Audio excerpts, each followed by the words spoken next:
วันนี้เป็นวันเข้าพรรษาเราก็มาทำบุญที่วัดกันมาทั้งครอบครัวเลยนะวันนี้มาถึงแล้วก็ต้องรีบนะคะนำพวกอะไรภาชนะของวัดนั่นแหละมาเพื่อที่จะเอาอาหารหรืออะไรก็ได้ที่เรานำมานะออกจากปิ่นโตของเราออกจากภาชนะที่บ้านเราแล้วก็ถึงจะนำไปถวายพระอีกทีหนึ่งเขาทำกันอย่างนี้นะทุกบ้านที่มานะเขาทำกันอย่างนี้นะมีอะไรก็ใส่ในสำรับแล้วก็นำไปถวายพระ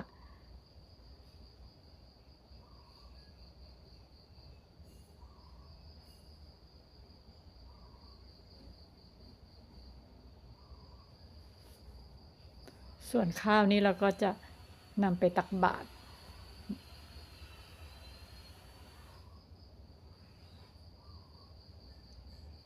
มาร่วมอนุโมทนาบุญร่วมกันนะคะวันนี้วันเข้าพรรษาสาธุ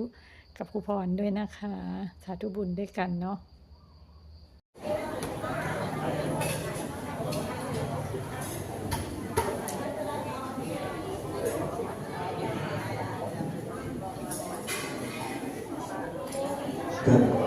ขณะนี้พระพุทธเจ้าขึ้นสู่ศาลาการประเรียนเรียบร้อยแล้ว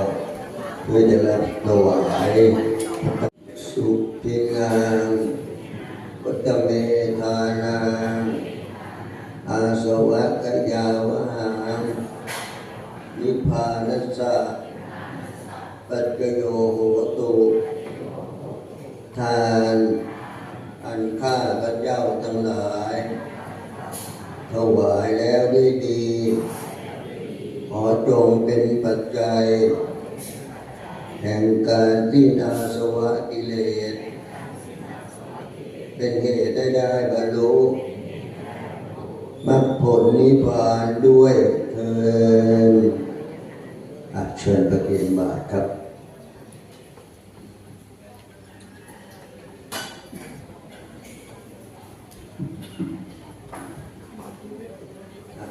จึงทำให้เกิดความลำบากเป็นยิ่งนักซึ่งกำหนดให้นักบวชของตนนั้นเข้าพรรษาก็คือการอยู่ประจำในที่ใดที่หนึ่งในช่วงฤดูฝนองค์สมเด็จพระบรมศาสดาสัมมาสัมพุทธเจ้าจึงมีพระบรมพุทธานุญาตให้พระภิกษุในพระพุทธศาสนา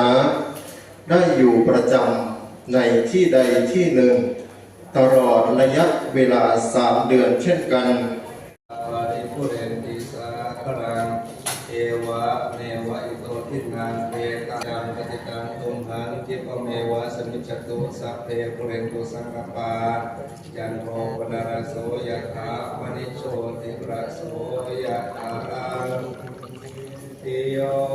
วิวัชชันตุสัพพะโรโค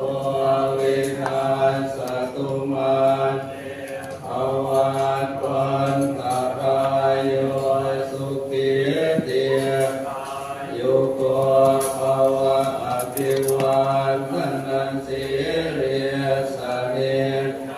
บุตตาปัจจายโนจัตตารโอธรรมวัฏฏันติอายุวันโนสุขังภลังอิมินาปุญญกรรมเมนะอุปัชฌายาปุณณตระจาริโยปการะจัมมาตาติกาจายาตกาสุริโยจันติมาราชาพุทธวันตานาราปิจาพระมมาราชาอินทาจาโลกปาราชาเทวตายโมมิตามนุสาธรรมจักรเวริกาปิจาสัพเพสัตตาสุขิโหตุปุญญามิปะกาตานิเมสุขังจักจิวิตังเรตุกิปังปาเปตาโวมัตตังอิมินาบุญญาภเมนะอิมินาบุญเสนาจักจิปาหังสุดาเกเกวะตันอุปาทานาเจตนาเกสันตาเนหินาคัมมายาวะนิพพานะโสมะมังนะสันตุสัพพะทาเยวะยัคขะจาโตภะเวอุชุติตังสติปัญญาสันเลโภวิยามินานาราระปันตุโนภาสังกาตุนจาวิริเยสุเมพุทธาทิปะวะโรนาโตธรร เตตาพุทโธตาสัมโฆนาโตตาโรมห